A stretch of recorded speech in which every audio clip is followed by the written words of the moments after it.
Okay.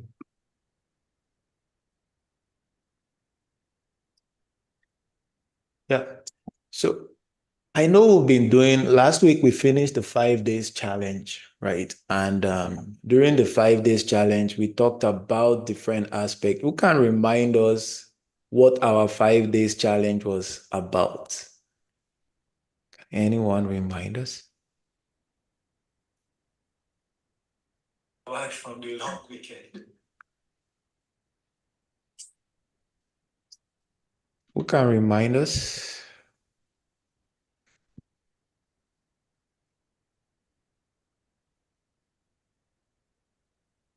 Hey, nobody wants to remind us what happened during our It, 5 days challenge. it was just touching on the different aspect of the business. So recruiting, okay, prospecting, presentation, recruiting, and what else? I think there are two other.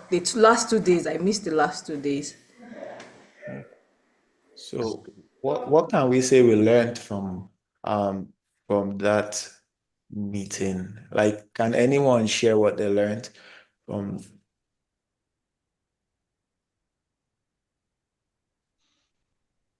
this from the sessions? Sharing your learning? Thank you for calling Rogers together with Shaw. You've reached Ty from Regina. Yeah. Can anyone share what they learned from last week?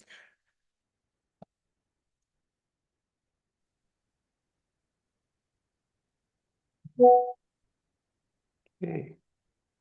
Everybody's quiet today. What's going on in Eh, Okay. Good morning, all. Good morning, Steinmaker. For me, I learned a lot, starting by being intentional in whatever you want to do, and a roadmap. Having a roadmap means that every day you have a target you need to accomplish, and being consistent about it makes the difference. So over the last week, it has actually changed my mindset in some things. It might not be working, doesn't mean it's not working, but it actually gives you that leverage of being consistent and also driving towards your goal. Thank you. Awesome. Awesome. Awesome. So I have a question for everyone today, and you don't have to unmute yourself. You can put it in the chat. What are your three top biggest challenges about this business? For Mr. Sylvester, he's pretty new. So but he has his own challenge at his own level, right? And for Dr. Mubarakat, she's still pretty new, and she too, she might have her own challenges. But what are your top three biggest challenges about this business? I would like you to put it in the chat. If you don't have three, you can put one. If it's one you have, just put it in the chat.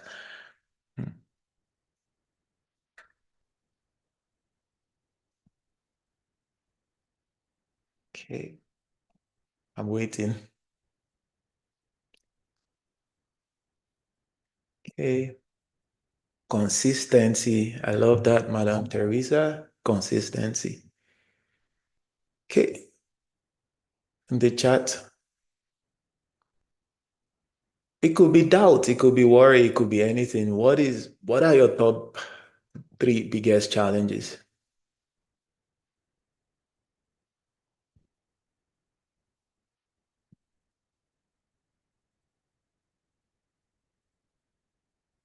Imposter syndrome. Okay.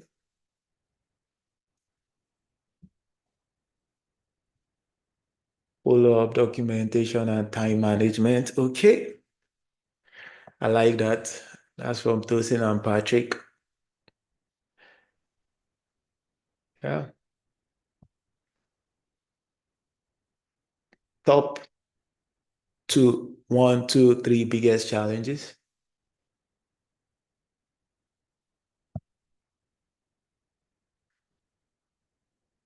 Okay, how to make it on time and leave my 9 to 5. Okay, that's a blessing. Time, prospects, objection, and creating a dynamic sales pipeline. Awesome.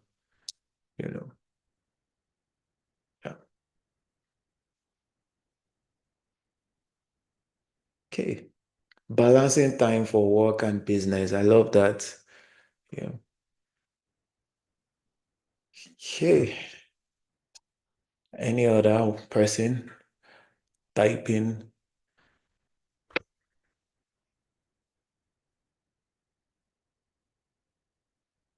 Okay. Don't worry, this session will be really short. I'm conscious of time. Okay. Top 3 challenges. Um, because I want us to understand where we are right now, because this is working towards the end of the year, right? We want to understand where we are. What are the things that we're dealing with right now?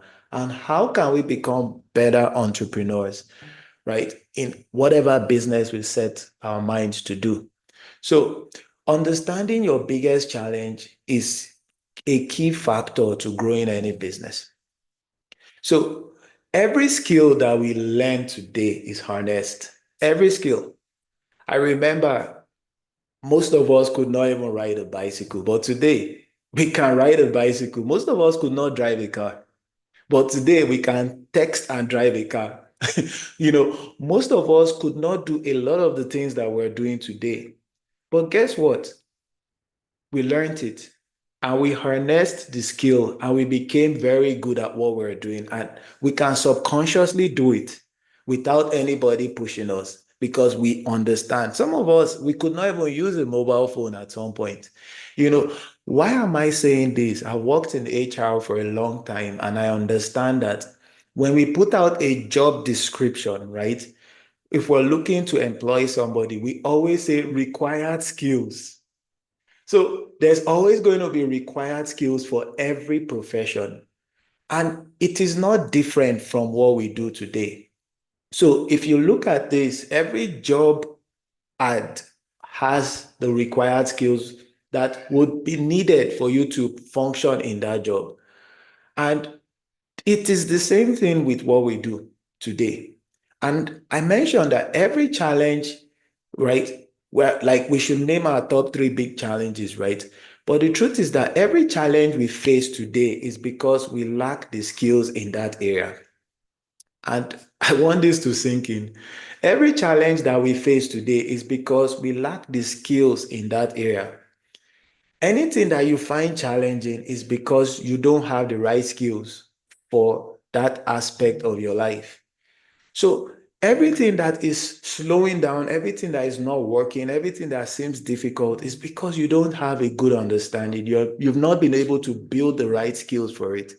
And this is why we need to work on developing the right skills. In this business, right? Skills skills development is the most important component of everything. And how do you really sharpen your skills? We looked at riding a bike, for example. If someone teaches you the basics of riding a bike and you don't consistently ride a bike, there's no way you can become good at riding a bike. So this is how you harness your skills. You have to consciously and continuously do them. This is the way we can grow our skills. And there are certain skills required to grow a business like ours. And if you don't have those skills, you're going to find it difficult to be consistent. You're going to find it difficult to balance your time, between work and business. You're going to find it difficult to also learn how to transition from your 9 to 5 and all of that. All of the things we all mentioned here. Most of you ask me, how do I do it with 5 kids, with the business? Everybody's calling. I'm doing this, I'm doing that, and at the same time, I'm working on all of this. The idea is for you to be able to be disciplined enough to apportion your time, right? And be disciplined enough to follow your own schedule. So being disciplined means that you have to say no to certain things, right? And it is a skill to be disciplined. That's the reality. You have to harness that skill to be disciplined in order for you to say no to many things. But we're going to look at 5 essential skills, for you to get in this business if you want to really grow this business. And these 5 essential skills would really position you in a very good way if you want to grow this business and every other business. But today we are discussing how to be a successful insurance advisor. The first skill you must get is actually communication and interpersonal skills. Why is it required? Because it establishes trust and helps you explain the insurance concept to clients and also to your recruits. Because if you are not able to communicate effectively, guess what? Clients and recruits may feel that you need to be more understood, right? And this can lead to loss of sales, right? And you can have very poor relationships. And guess what? You reduce team loyalty. It is just the reality. I'm trying to harness it together. I'm trying to combine it together. But communication, interpersonal skills is something you must build. Most of us don't have it. Most of us, we are still working on it. For me, I'm still working on my communication and interpersonal skills. Just like what me and EVP Matthew will always say, that we are still a work in progress. We are still working on ourselves, right? We are not perfect yet, but we need to deal with this. But how do you get good at communication and how do you get good at connecting with people? First and foremost, you have to learn how to listen actively. We said that before, that listening is an important skill to have, and it takes a lot of patience to listen. We talked last week about how to build rapport, the discovery call. You need to ensure that you build that rapport before you even start anything. You need to listen, you need to ask the right questions. Practice question answering. We need to practice question asking. Continuously, we have to learn how to ask the right questions. This is why I gave a lot of us a template for questions, right? So that you can practice all of these, because the more you practice asking questions, the more you practice communication, right? The more you are engaging to a client and understanding what the client is saying. I keep referring to what Gracie said, right? What the person is saying versus what the person is not saying, right? The concept of understanding both ways, how the person is feeling and how the person is thinking. The ability to do that, right, helps you to position yourself well as an active listener.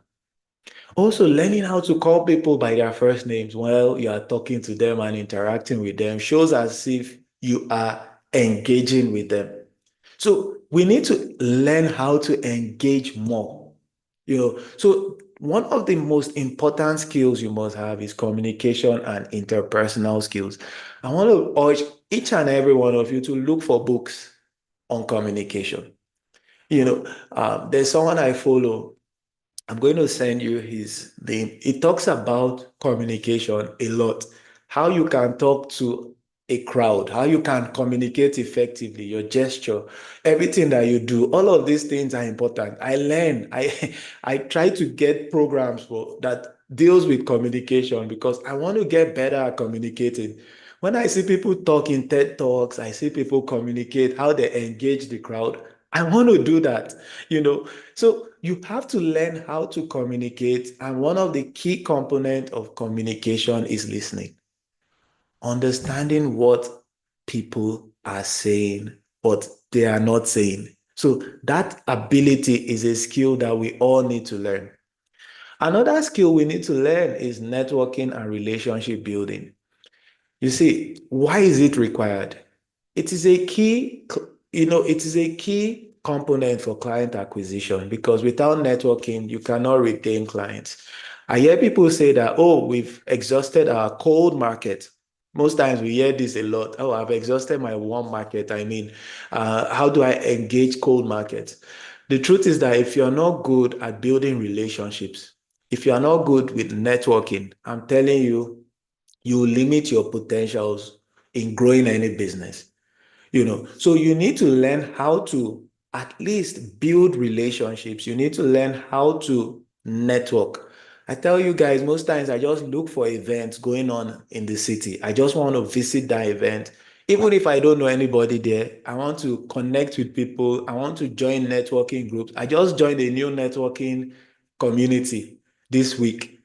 This week that passed, this weekend. Why? Because I heard you can connect with entrepreneurs in that networking community. So what am I doing? I'm trying to expose myself to a new community, right? It's not just because of business, right? But just because I want to learn from other people how they are doing it, how they are growing their businesses. If you're going to be a successful entrepreneur, you need to learn how to network. You need to get out of your comfort zone. For those people who don't like interacting with other people, they like to stay in their space. You may not be able to grow a business if you have that character. You need to learn how to get out of your shell. So attend events, build a steady referral network is important. Create a support structure that encourages team members to reach out to one another. This is part of why we're doing these full-timers, right? This is why we have groups. This is why we try to engage in many ways. Why? Because we believe that networking can help us build a better relationship. And in this business, you need to continuously network. You need to continuously increase your market flow. That's the key. The third skill you must develop is product knowledge and industry expertise. I love it every time Madam Janet will say that she joins 𝐕𝐈 programs, right? Why? Because she's expanding her mind. She's learning new things, right? You need to learn what we do. This is why we have to be very technical and understand some of the products that we offer. We don't just offer insurance products, we also offer investment products. Even if you don't have a company that is offering it right now, that doesn't stop you from learning how most of these investment products work, you know, because it helps you to build credibility and it empowers you to match the products effectively with your clients' needs. Very important, So if you don't understand some of the things that we offer and you keep saying, I'm not too sure of this, I'm not too sure of this, how will people trust you with their money? It's going to be difficult. You have to show confidence that you are able to do things, right? You are able to push yourself. You are able to explain the products in a simple way that even a 5-year-old can understand. So you have to learn to educate clients on complex products with clarity and also explain this business opportunity for your new business partners, right? So being a reliable source of product insight helps you in many ways. I have clients that reach out to me to ask me about real estate, ask me about mortgage, you know, and I'm not an expert there, but I had to study, learn all of this, but I will explain to the best of my abilities. Then I'll refer them to maybe a mortgage broker, maybe, but I did research in all of those things to have a good understanding so that when I'm meeting with my clients, I can explain from my own perspective. Another area that we need to build skills in is digital marketing and social media. Why is this important? You have to learn how to expand your reach. You have to learn how to attract clients and even new business partners and build your agent's brand. You need to build your agency brand. Listen, the world has changed today. It's a global village, like we always say. So you can have the best product, you can have the best service, but if people don't know, I'm telling you, it limits your cash flow and income. But when you're able to get visibility by going out there and letting more people know about what you do, honestly, you build trust. And you can leverage social media to create content that educates, even attract and convert both potential clients and recruits. You can even establish approachable online presence where people can just reach out to you and want to learn more about something. So pick a topic that you're passionate about and just talk about it. You don't have to talk about everything. Just talk about what you're passionate about, be expressive, and just go out there and express yourself. If you know how to cook, right, and you want to showcase your cooking on online, you can do that. You can do what you love to do and showcase it. What are you doing? Attracting more people, because when you're able to attract more people to yourself, you can offer more to them. This is why we need to build this skill in digital marketing and social media. Also, leadership and coaching. Why is this required? Because you need to learn how to build and motivate a team. Most of us have not started building a team yet. But in the process of growing in a business like this, we need to learn how to build a team. We need to learn how to lead a team. We need to face some of those challenges that come with building a team. It's a new skill that you build, because you're going to have people who would definitely betray you. In every team, there is a Judas. In every team, it's just a normal thing, right? So by the time you start building, you understand that there's always a Judas in every team. Your ability to identify the Judas on time will help you put yourself in a good position. You know, reduce reducing the impact of all of this, right, is to hold regular team meetings like we always do. We have to learn different sales tips that we express ourselves with. We know foster a sense of purpose and growth. That is why teamwork helps the dream work, right? So this is why we connect every day. But these are 5 essential skills that you can build for yourself: communication, networking, understanding products, digital marketing, and leadership skills. But I know I've not addressed some of the challenges most of us face, which is balancing time and all of that. So I'm going to address that, right now. So these are 5 important skills. Try to get books that teaches you a lot on all of these things, right? It will help you. Those that read books, they get new knowledge. Those that attend seminars and conferences, they also get new knowledge. You need to improve your knowledge, and not just improve it, apply these things, because a lot of us learn and learn, but we don't apply what we learn. And we limit ourselves because we are not applying it. It's just like you learning 10 steps on how to ride a bike. I'm going to use the bike as an example. And you're not riding the bike. How would you get good at riding the bike? You have to do it for you to get better. And that's the only way to harness your skills. The only way to harness your skills is to do it. Do it until you subconsciously do it without even thinking. That is the best way to become good at anything, So let's talk about balancing our time. I'm going to stop sharing right now because I want to see everybody's face. Right? You know, let's talk about consistency, balancing our time, and all of that, right?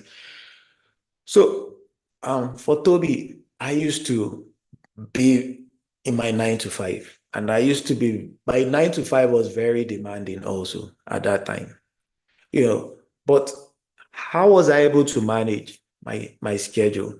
Because with the 9 to 5, added with the fact that, my family situation was complicated, first and foremost, you need to dedicate a particular time for your business. So you could dedicate 7 to 8 or 7 to 9 or 5 to 8 or 5 to 9. Just consciously dedicate a particular time for your business. Very important for you to do that. Then be committed to that time. Also, the second thing you need to do is to have an accountability partner. I know that in this type of business, a lot of us, we are self-employed and we are business owners, and we don't want to be accountable to anybody. It's normal. We don't want to be accountable to anybody. But the truth is that you need to have an accountability partner. You need to have somebody that you submit to, right? And consciously reach out to those people and discuss your progress with them. I remember when I was going to quit my job, the first person I met was at the Melody and Kuyajuri. I went to their house, and That time I spoke to them about quitting my job and all of that. We analyzed it. The second person I spoke to was the CEO. I reached out to him and said, I want to quit my job through text message, and he told me that, well, if I do that, I can get to any level I want to. It was encouraging, for me. And the third person I reached out to was someone who had been doing the business for, at that time, 3 years, and I reached out to her and she said she's been doing it full time for the last 3 years. And she lives in Calgary. And I was like, have you been able to do it? I was asking all these questions. Why? And I was reporting to them. Even when I quit my job, I said, I've done it. I've quit my job and I'm ready to go all out. But what are the steps I need to take? A lot of us don't ask questions. That's the biggest challenge we have. And the fact that we don't ask questions, the fact that we don't reach out to people, and are accountable to people is challenging to a lot of us. This is why we're not growing our business. Even up till now, I'm accountable. I share my numbers with the CEO. I share my numbers with some of the other people that we are running together. At the same level, we're working towards getting to EVC. We discuss our concerns. We discuss all of this. My question to you is, who are you really accountable to? If you don't have someone you're accountable to, then it's a challenge already. You need to be accountable to someone. This is why in places of work, there's a supervisor. And every supervisor has a supervisor. And the CEO is accountable to either a board, and the board is accountable to the customers or clients, one way or the other. But everybody has to be accountable to somebody. And that is how you grow your business. The moment you believe that you've arrived, then I'm telling you, you're going to start going down in business. So we need to learn how to be accountable to somebody consciously. Also, when it comes to consistency, you have to set your own personal goals. One of the ways to be consistent is to put yourself in an uncomfortable situation. What do I mean? If, for example, you put yourself in a situation where your salary cannot pay, maybe, for example, you set up an insurance plan and you say that you want to pay $2,000 every month into that insurance plan. And you know that after your 9 to 5, right, you cannot afford the extra 2,000. But the only thing that can give you that extra 2,000 is this business. You're going to naturally be consistent because your goal is to use this business to pay off your $2,000 premium. So you can tie it to something that you can tie this to something that at least will put you in an uncomfortable situation, right? You have to learn how to do that. So learn to put yourself in an uncomfortable situation. In 2021, when I increased my premium to $1,000 a month, it was an uncomfortable situation, right? Right now, my total premiums I pay is close to $4,000 a month. It is still very uncomfortable because I still have my bills to pay, right? I still have my mortgage, So consciously, I have to make 25,000 every month in order for my household to function. So it means that I need to earn more than that every month. Nobody will tell me to be consistent. I know I have to be consistent because if I don't consistently make that amount, that target, I'm telling you, it will affect something in the house. So how do I create wealth beyond my normal expense? Because if you're just earning to pay your bills, then you are in trouble because you've not created wealth. But if you're earning to create more assets and let the assets help you pay your bills, then you are becoming wealthy. So how do we get ourselves to that position? You have to consciously put your mind to that I need to tie something to this business that will push me to be consistent. Anyone who is not consistent is in their comfort zone because they have a backup. They have something that they are falling back on, and they know that even if they don't make money or if they don't do anything in this business, well, life will still continue, life will not end. But when everything is tied to this, or you tie something very significant to this business, I'm telling you, nobody will teach you to be consistent. You will consciously be consistent. So that's one thing that can put you in the level of consistency. You have to program your mind and tie it to something. So I see a question in the chat. It says, how do you manage competitors' negative energy? The only way to do this, to be honest, is to just be focused on your goals. You cannot control people. You cannot control other people's feelings, but you can control your own feeling. Our competitors are out there because, and they're out there not knowing that whatever they are doing is affecting the industry. They think they can outsell you as a person. But the truth is that they don't know that when I go and tell Mr. Emeka that, Mr. Emeka, your plan is bad. The plan somebody else sold to you is bad. It is a reflection on our industry, not a reflection on that advisor alone. Because most of our competitors, what they do is that they sell you the same type of product or even a worse product. Most times. So they meet someone who set up a plan 3 years ago. Then they tell the person to cancel that plan that they set up 3 years ago, to set up a new plan that starts an incontestability period this year. What if something happens and they are not able to pay on the new plan? Is it not a slap on the insurance industry? Because the next thing is they will say insurance is not paying premium and all of that, or they are not paying claims and all of that. When an advisor came, canceled a plan that has been in existence to start a new plan that starts in contestability period for 2 years. And guess what? The age of that person has changed. The cost of the insurance will even be higher at this point.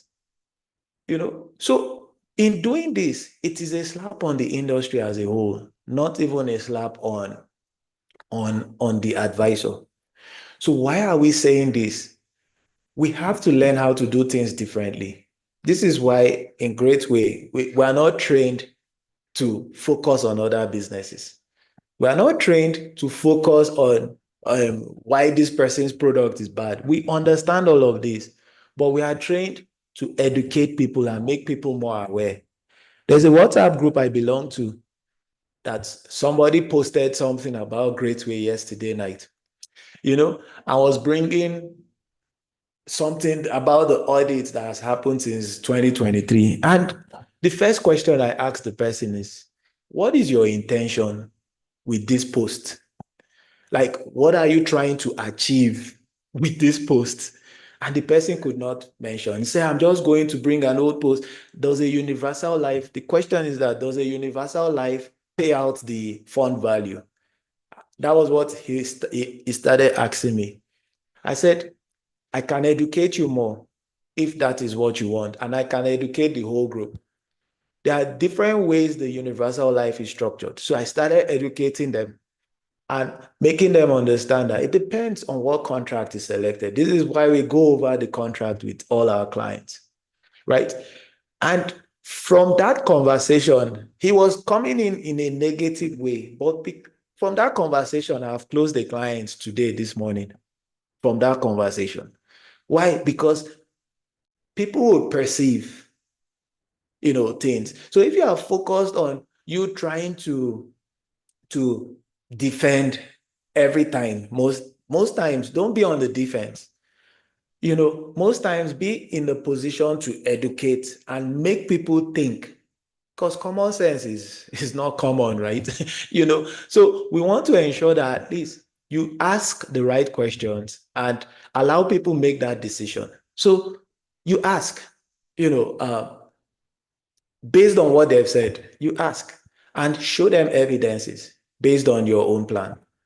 This is why the first client, this is why the philosophy is that you need to understand your own FNA. If you don't have a great plan, your own personal plan, please try to get your own personal plan, because your personal plan is what you can use to show people things. This is why whenever I open my own plan, it's easy closing, because I can explain it from my own plan. It's easy, So if you don't have your own personal plan yet, you need to have it. And I'm telling you, it's going to position you at an advantage. Competitors will always do what they do. They will always say what they say. You're not going to stop it. You're not going to be able to end it. It will not stop today. It will not stop in the next 10 years. They will always do that. But the truth is that if you are not making impact, why would they talk about you? It's because you're doing something good. That's why they're talking about you. So don't worry about it. Just focus on your thing, and learn to ask and answer the right questions in the right way. Do we have any other questions before we round up?